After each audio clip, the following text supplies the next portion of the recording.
Assalamualaikum warahmatullahi wabarakatuh. Perkenalkan, nama saya Rici Dwi Prastio.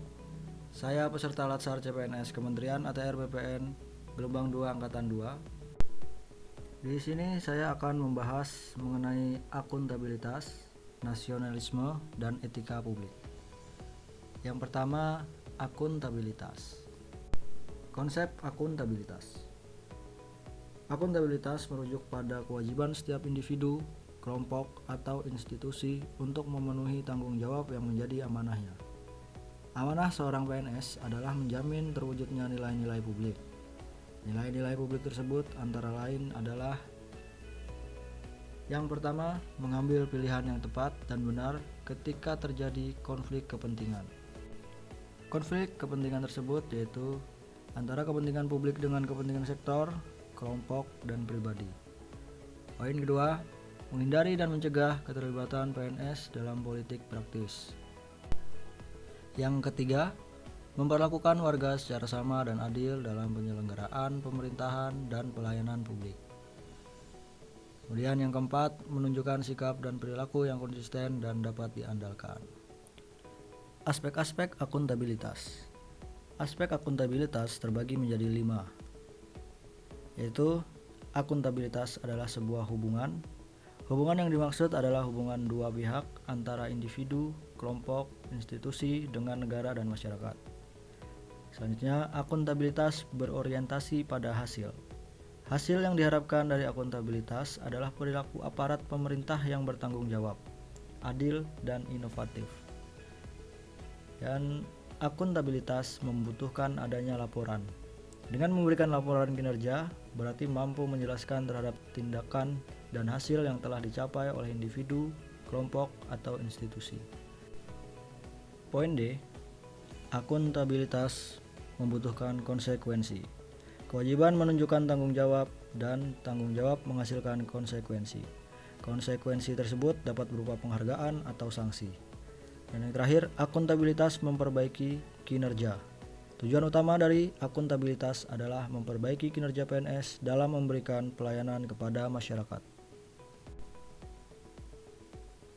3 fungsi akuntabilitas publik. Akuntabilitas adalah prinsip dasar bagi organisasi yang berlaku pada setiap level atau unit organisasi. Dalam beberapa hal, akuntabilitas sering diartikan berbeda-beda.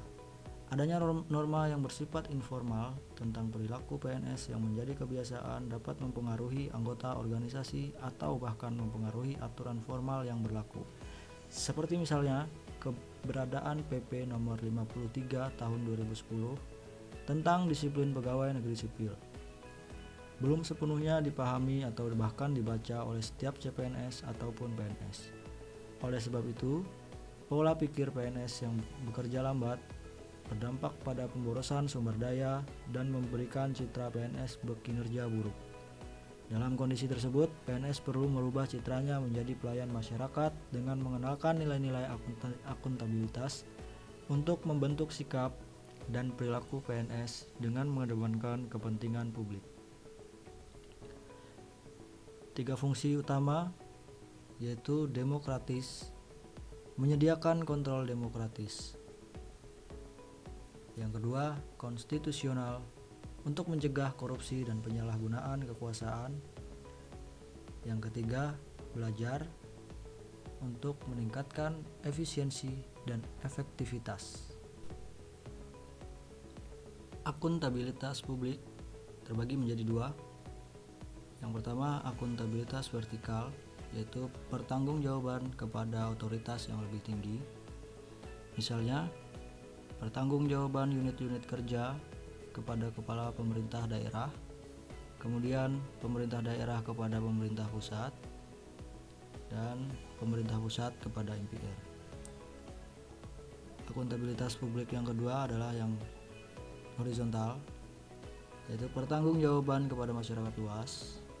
Akuntabilitas ini membutuhkan pejabat pemerintah untuk melaporkan ke samping kepada para pejabat lainnya dan lembaga negara. Contohnya adalah lembaga pemilihan umum yang independen, Komisi Pemberantasan Korupsi, dan Komisi Investigasi Legislatif. Menjadi ASN yang akuntabel. yaitu dengan cara mengambil keputusan yang akuntabel. Bagaimana mengambil keputusan yang akuntabel bagi PNS? Pengambilan keputusan secara akuntabel dan beretika berarti dapat membuat keputusan dan tindakan yang tepat serta akurat. Sebuah keputusan yang akuntabel dan beretika sangat penting dalam menjaga kepercayaan dan keyakinan terhadap masyarakat dalam pekerjaan pemerintahan.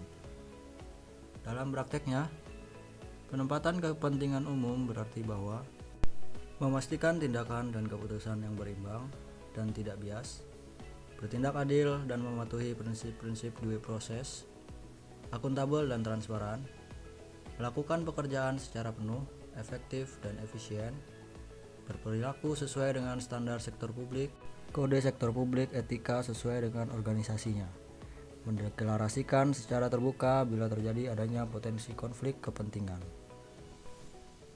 Yang kedua adalah nasionalisme. Definisi nasionalisme yaitu sikap politik dari masyarakat suatu bangsa yang mempunyai kesamaan kebudayaan dan wilayah serta kesamaan cita-cita dan tujuan. Dengan demikian, masyarakat suatu bangsa tersebut merasakan adanya kesetiaan yang mendalam terhadap bangsa itu sendiri.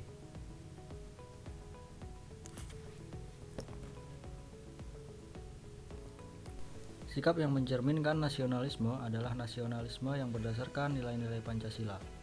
Prinsip nasionalisme bangsa Indonesia dilandasi nilai-nilai Pancasila. Apa itu nasionalisme Pancasila?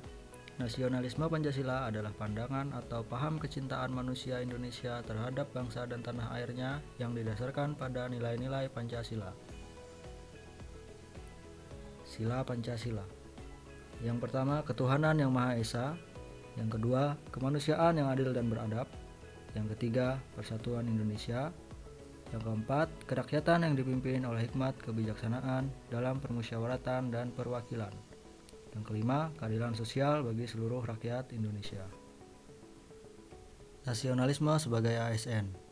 Dari kelima sila Pancasila, perilaku yang mencerminkan nasionalisme sebagai ASN dari kelima sila antara lain: bersedia ditempatkan di mana saja, tidak memandang orang lain dari suku, ras, atau agama lain, mengikuti upacara hari kemerdekaan walaupun di hari libur. Yang ketiga, etika publik. Etika publik yaitu refleksi tentang standar atau norma yang menentukan baik atau buruk, benar atau salah, perilaku, tindakan, dan keputusan untuk mengarahkan kebijakan publik dalam rangka menjalankan tanggung jawab pelayanan publik. Kode etik, peraturan yang mengatur tingkah laku dalam suatu kelompok khusus. Sudut pandangnya hanya ditunjukkan kepada hal-hal prinsip dalam bentuk ketentuan-ketentuan tertulis. 12 Kode Etik ASN menurut UU ASN Pasal 5.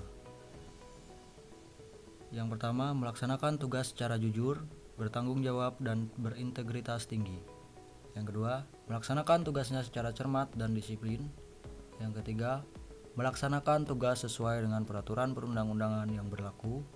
Yang keempat, melayani dengan sikap hormat, sopan, dan tanpa tekanan. Yang kelima, melaksanakan tugas sesuai dengan perintah atasan sejauh tidak bertentangan dengan peraturan perundang-undangan dan etika pemerintahan. Yang keenam, menjaga kerahasiaan yang menyangkut kebijakan negara. Yang ketujuh, menggunakan kekayaan dan barang milik negara secara bertanggung jawab, efektif, dan efisien. Kemudian yang kedelapan, menjaga agar tidak terjadi konflik kepentingan dalam melaksanakan. Kemudian yang kesembilan, memberikan informasi secara benar dan tidak menyesatkan kepada pihak lain yang memerlukan informasi terkait kepentingan kedinasan. Yang ke-10, tidak menyalahgunakan informasi internal negara, tugas, status, kekuasaan, dan jabatannya untuk mendapat atau mencari keuntungan atau manfaat bagi diri sendiri atau untuk orang lain. Yang ke-11, memegang teguh nilai dasar ASN dan selalu menjaga reputasi dan integritas ASN. Yang terakhir, melaksanakan ketentuan peraturan perundang-undangan mengenai disiplin pegawai ASN. Baik, itu tadi penjabaran mengenai akuntabilitas, nasionalisme, dan etika publik. Terima kasih telah menonton video saya. Semoga dari ketiga poin tersebut kita bisa menerapkannya di kehidupan sehari-hari sebagai ASN. Terima kasih. Wassalamualaikum warahmatullahi wabarakatuh.